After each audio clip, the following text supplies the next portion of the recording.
اگر ہم over do کی بات نہ کریں، ایون کلائنٹ نہیں بھی چاہ رہا اوور ڈو کروانا، جیسے ہم سیلونس کی بات کر رہے تھے کہ ان ٹرینڈ پیپل، ان کی وجہ سے ڈیمیجز ہو سکتے ہیں اس طرح کے، اور کس حد تک ڈیمیج ہو سکتی ہے آپ کی اسکن، آپ کا چہرہ یا آپ کی باڈی؟ بالکل ڈیمیج ہو سکتے ہیں. when someone is if وہ اس میں زیادہ چانس ہوتا ہے نا سائڈ افیکٹ کا یا ڈیمیجز کی زیادہ چانس ہوتا ہے جب آپ ان کوالیفائڈ پرسن سے may be qualified for second other procedure and doing another procedure.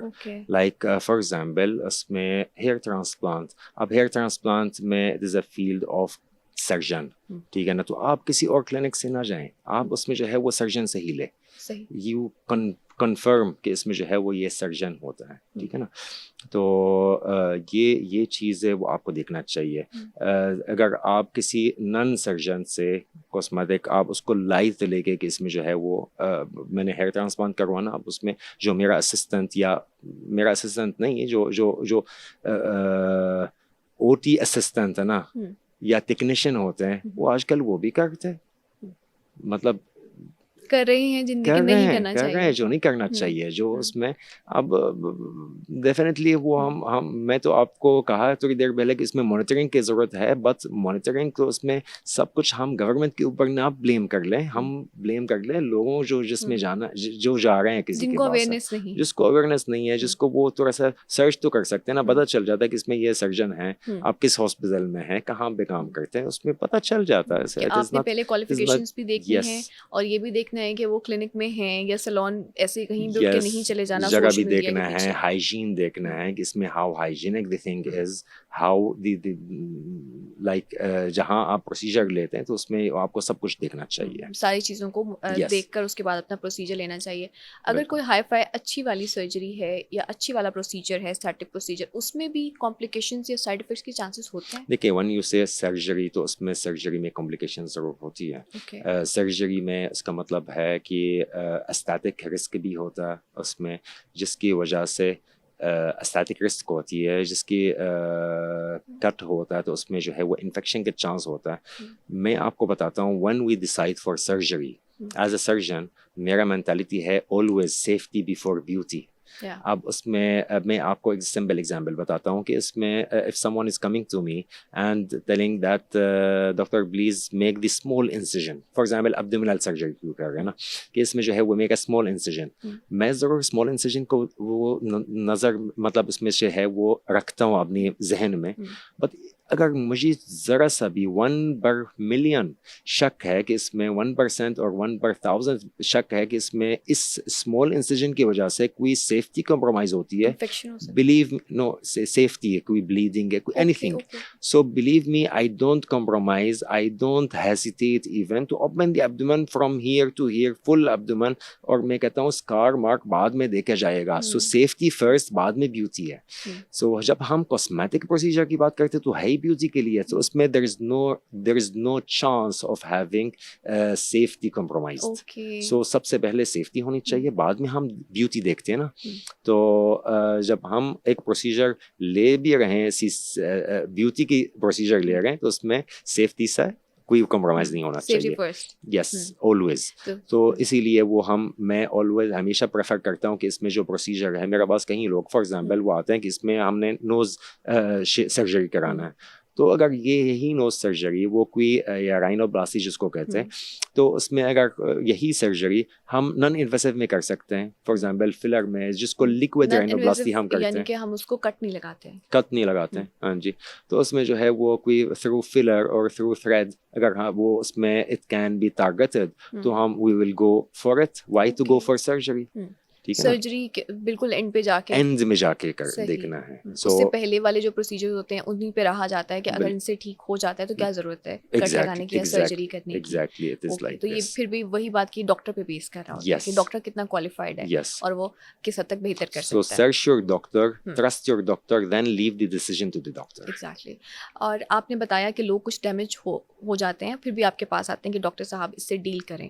تو جو ڈیمیج کسی کا فیس ہو چکا ہے کسی بھی پروسیجر کی وجہ سے یا باڈی، تو کیا وہ واپس اپنی اصلی حالت میں آ سکتی ہے؟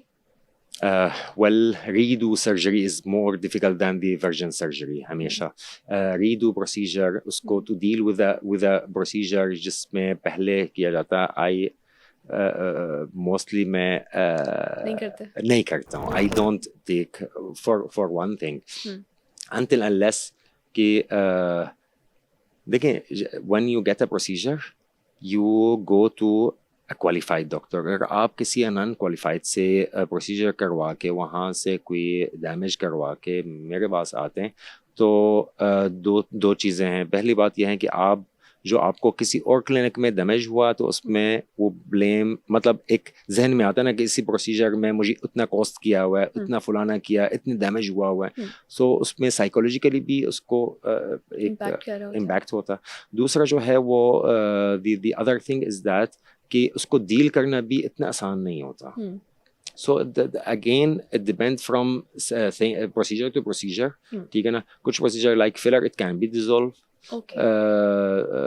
بوٹاکس کا کوئی ڈیمیج ہوتا ہے تو اس میں you need to wait for 3 to 4 months کہ اس کی افیکٹ ہی ختم ہو جاتا ہے, دین وہ کر لیتے ہیں. ٹھیک ہے نا. تو فار سرجری تو ڈیفینیٹلی اٹ از کیونکہ انیٹمی بالکل مکس ہوا نہیں. when you do surgery تو اس میں آپ کی ایک کٹ لگا اور اس میں جو ہے وہ انیٹمی میں ہینڈل مینوپولیٹ ہوا ہے ایک ہاتھ میں نا, تو اس میں it is not like the same version anatomy ہے نا جو پہلے ہے. سو آپ اس کو چینج کر چکے ہیں, چینج ہو گیا نا اس میں دوبارہ سے اس کو پھر redo surgery. So redo surgery is always before. So میرا بھی رول یہ ہے اور میرا پروفیسر بھی یہی کہا کرتا تھا کہ اس میں do it once and do it best. جو سرجری ہے تو اس میں ایک دفعہ plan it once and do it very well. Excellent. Okay. So کتنے ٹائپ کے پروسیجرز ہوتے ہیں؟ جیسے ہم فلرز کا بھی سنتے ہیں, ہم بوٹاکس کا سنتے ہیں, فیس لفٹ کا. اگر ہم صرف فیس کی بات کریں تو کتنے ٹائپس کے پروسیجر ہو سکتے ہیں, کتنے ٹائپ کے فلرز ہو سکتے ہیں, یا چیکس کا بھی لوگ کرواتے ہیں؟ سو اس میں فیس کے لیے اگر ہم بات کرتے ہیں تو اس میں یا ایوری پروسیجر وہ ہم اس کو 3 کیٹیگری میں ڈیوائڈ کر سکتے ہیں. First category is non invasive, جو بالکل مشین کی without interrupting the integrity of the skin, جو اسکن کی بالکل کوئی نیڈل کبھی نہیں ہے. ٹھیک ہے نا. تو اس کو نان انویسو کہتے ہیں. تو کچھ نان انویسو پروسیجر ہوتا ہے, کچھ منیمل انویسو ہیں. منیمل انویسو کا مطلب یہ ہے کہ ایک نیڈل از انوالوڈ. ٹھیک ہے نا. We are creating like penetrating the skin with a needle or a cannula or anything. ٹھیک ہے نا. And the third is invasive, that is surgery. So non-invasive, minimal invasive and invasive or surgical procedure.